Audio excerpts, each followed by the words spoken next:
Over the past months, we have witnessed the rise of Joe Biden, the increasing disapproval of Donald Trump, and the destabilizing effects of the coronavirus pandemic.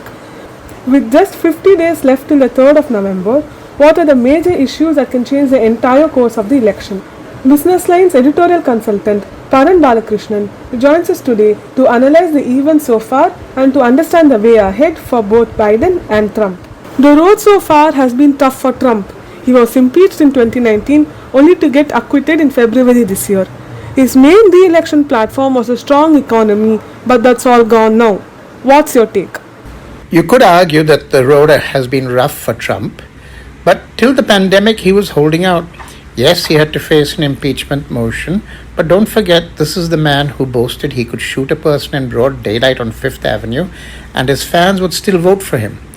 But what's pushed him to the ground is the pandemic, which crashed the economy, which had been Trump's strongest point.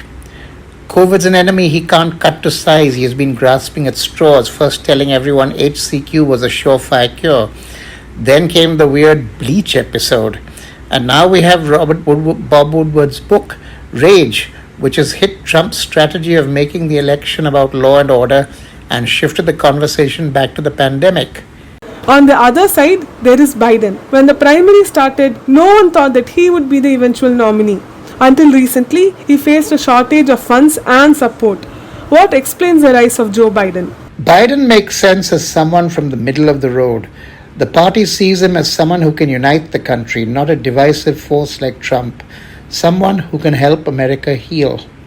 Biden chose Kamala Harris to be his vice president if elected. What is the significance of putting Kamala Harris on the ticket? Is she just there because she ticks all the right boxes, or does she have something to offer?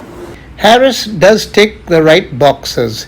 She's female, she's fearsome when she's on the attack and deftly goes for the jugular. She's in the center but progressive, open to ideas. Importantly, she's the first woman of color chosen ever for a major party office.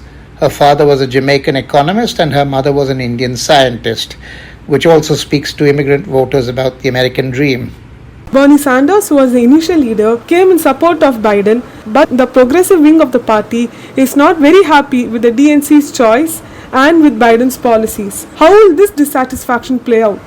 Left-wingers have a stark choice. Vote for Biden even though they suspect he's a middle-of-the-road moderate.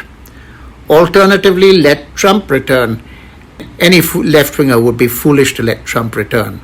Both parties are now hosting virtual campaigns because of the COVID pandemic. How will this impact the elections? It's very tough to understand how they will fight a campaign remotely.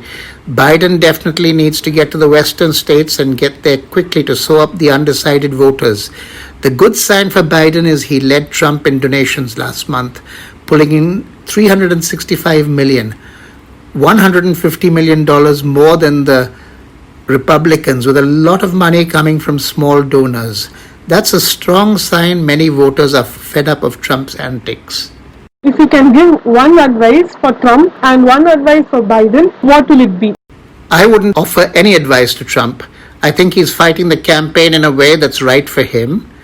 Biden needs to get out in the country, persuade the ethnic voters they must turn out for him, and crucially, he must also aim at white working class voters and persuade them he's more than the anti-Trump. Thank you, Paran Balakrishnan, for joining us today. Until the next time, this is Nivedita signing off.